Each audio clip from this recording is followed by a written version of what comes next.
All right, set up for the snatch. You're gonna start, feet are gonna be about shoulder width apart. You're gonna place the bar so it cuts your feet right in half, so step over it just a little bit. Perfect, and then from here, your arm position, you're gonna be looking at about 45 degrees, so arms are gonna be nice and wide. You're gonna start by hinging back like an RDL, get as far back as you can. Once you can't shoot your hips back any further, then drop down into a squat. Grab the bar with your shoulders back. Perfect, and that's a beautiful start to the snatch. All right, for the first pull for the snatch, so we're gonna get down into that starting position. He's gonna keep those vertical shins, arms out nice and wide. This first pull is just from the ground up to the knees here. So biggest thing here, as he pulls, we want to see his hips and his shoulders rise at the same speed, just like that. So now, because if he does that wrong and his shoulders rise first, he's hinging too early and he can't get into a good position for his second pull. So the biggest thing here with this first pull, which is really short, just from the ground to his knees, hips and shoulders rising at the same speed there. Perfect. Now that we've covered the setup and the first pull, we're gonna move on to the second pull, which is where the bar moves from the knees up through the hip crease. So we're gonna get into that setup. We're gonna grab it up through the first pull. So now the bar's at his knees. And now at this point, we wanna see the bar speed double. So he's gonna go into triple extension. So he's extending at the knees, the hips, and the ankles. And ideally, with a lighter load like this, he's gonna be able to get off the ground. So just like that, perfect. He's coming through, explosive, a lot of power here. All right, now that we've covered the setup, first pull and second pull, we've gone through all of the explosive movements of the snatch.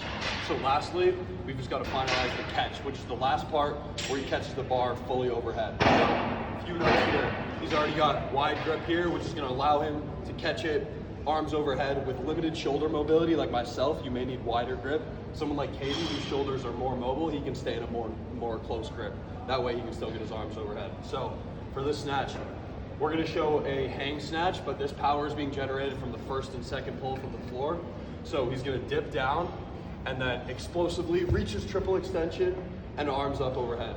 You can see as he catches that, his elbows are already locked out. He's not pressing that overhead. See another one? Nice. And he catches that as high as he's able to get the second pull is where he has to drop to and catch it in that squat. Nice.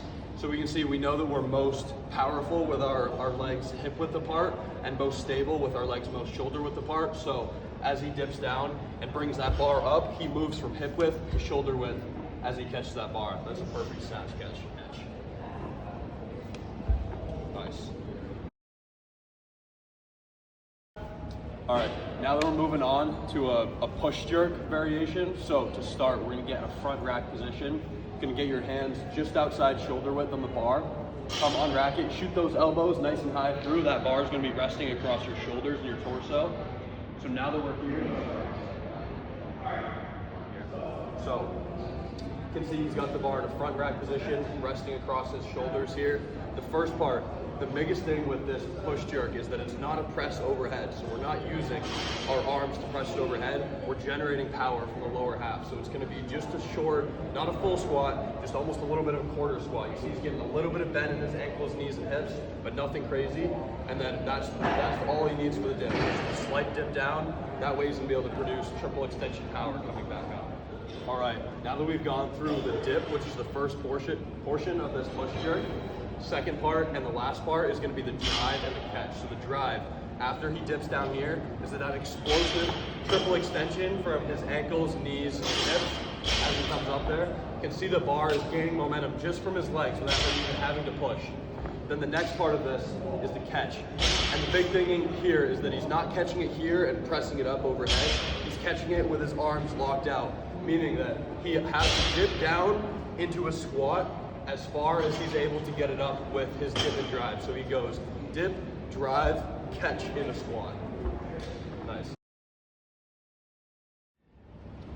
All right, next movement we've got here is the this setup's gonna be very similar to the snatch. So he's gonna start, his feet are gonna be hip width apart. He's gonna split the bar with his feet. He's gonna go right across his midfoot. And then from here, his arms are gonna just be right at his side. So just outside shoulder width is where his grip's gonna be versus way out wide. And for this, he's gonna start hinging his hips back. Once he can't hinge those hips back anymore, he's gonna squat down, reach for the bar, keeping a nice flat back here, and now he's set up for the hang clean. All right, now that we've got our setup for the power clean, we're gonna move into the first pull, which is the same as the snatch, where it's just the bar moving from the floor up to the knees. So as he goes through and does this, we wanna make sure that we see the hips and the shoulders rise at the same rate, keeping those shins nice and vertical so that his knees don't get in the way of the bar for his second pull. See a couple more reps there. All right, now that we've covered the setup and the first pull, we're gonna move on to the second pull, which is that pull from the knees up through the hip crease. The most important thing here is we're really generating triple extension. So that's coming up, extending at the hips, the knees, and the ankles. So let's move up there. You can see how explosive he is there. He's getting all the way off the ground. He's moving from here. The bar speed doubles as opposed to from the floor to your knees. Bar speed goes really fast, super explosive. That's generating all the power that he's gonna need to then be able to drop under the bar for his catch. All right, so now that we've covered the setup, first and second pull, moving on to the most complicated part of the power clean, which is the catch. So this is where he gets the bar from his hip crease, where he reaches that second pull up to his shoulders here. So big things here, he's gonna create all of this power from his legs. We're not reverse curling this bar up. We're not upright rowing this bar up. The arms are staying straight for the most part through the pull. So we're gonna see him, we'll see a rep in just a second here. He's gonna reach triple extension and then drop under the bar. He's gonna shoot his elbows through so that the bar lands across his shoulders. Nice. Nice, great. All right, now we're moving on to our phase 4 movement pattern, which we're gonna use a barbell bench press. So to start for our setup, we're gonna have Caden sit on the end of the bench here. And he's gonna lean back straight onto his back here. So he can grab the bar. The bar is going to be set up. You want to be laying in a position where you're overlooking the bar is about even with your eyes or your forehead level. And then we're going to go over his 5 points of contact, which are always in contact with the ground or the bench at all times. So starting with his 2 feet, he's going to be pushing and creating some torque through his lower half to help him press more weight. Then we'll move up the chain to his glutes. And then his upper back and his shoulders are going to be retracted against the bench, creating more midline stability. And then of course his head stays against the bench the entire time. And this is considered a phase 4 movement pattern. This is an upper body bilateral horizontal push. And a phase 1 would maybe be something like a push-up or a machine chest press, as those don't require as much external stability. But something like a barbell, he needs to create that stability through that free weight through the entire movement. It's also usually loaded very heavily, meaning that it's for more complex athletes working through a phase 3 or a phase 4 in an off-season plan. All right, now that we've gone over the setup for the bench press, we're gonna move on to a couple reps and a couple cues here. So, Caden's gonna be back, he's gonna get his setup there, bar's gonna be straight above. He's gonna grab the bar, a bit outside shoulder width, whatever's comfortable for him. So we'll see him unrack the bar here. And then we wanna bring the bar down to the lower part of our sternum and press straight back up. We see that bar path is going straight up and down on his reps here. Let's see one more. He's not coming way out in front of him and pushing super awkwardly to get back up. Bar goes straight up and straight down. Nice, that's good.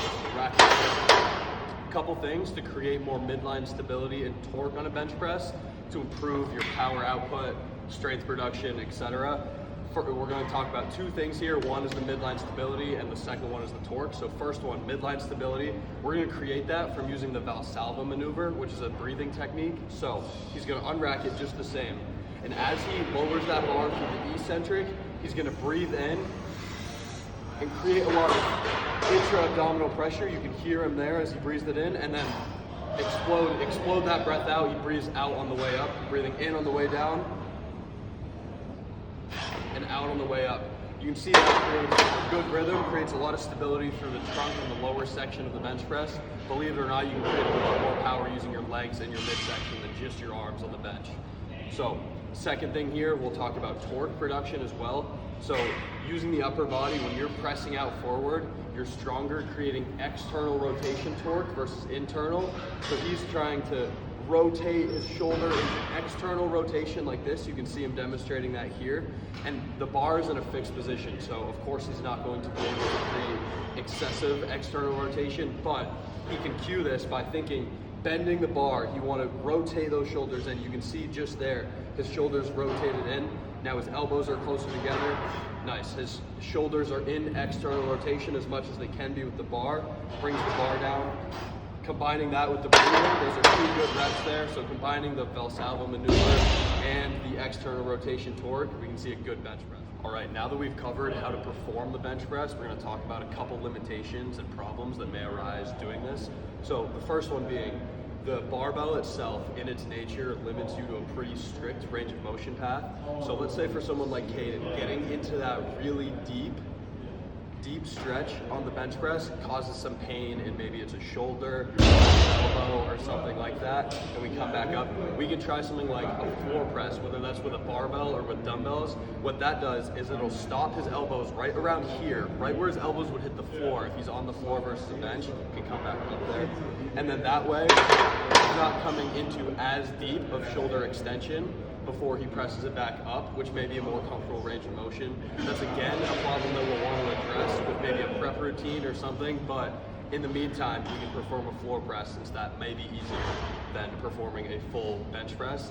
And again, we'll see one more rep here from Caden. If he comes down, and for some reason this fixed barbell path is extremely uncomfortable, he can't get down comfortably, it just doesn't work very well for him, comes all the way down, gets shoulder pain, something, can press back up, we're like, okay, maybe we'll scratch the barbell press. We can move to something like dumbbells, because as we were talking about before, wanting to create that external rotation torque, when you have dumbbells in your hand, you can create that as much as you would like, to where your elbows can be here, they can be all the way in if you'd like, and you're able to move those freely in a way that's comfortable for your joints and your shoulders. Can be helpful a lot of times with throwing athletes or other athletes who experience a lot of shoulder pain, elbow pain. Dumbbells are a lot more variable for that reason. We may use those to keep somebody injury free, whether that's in season or off season.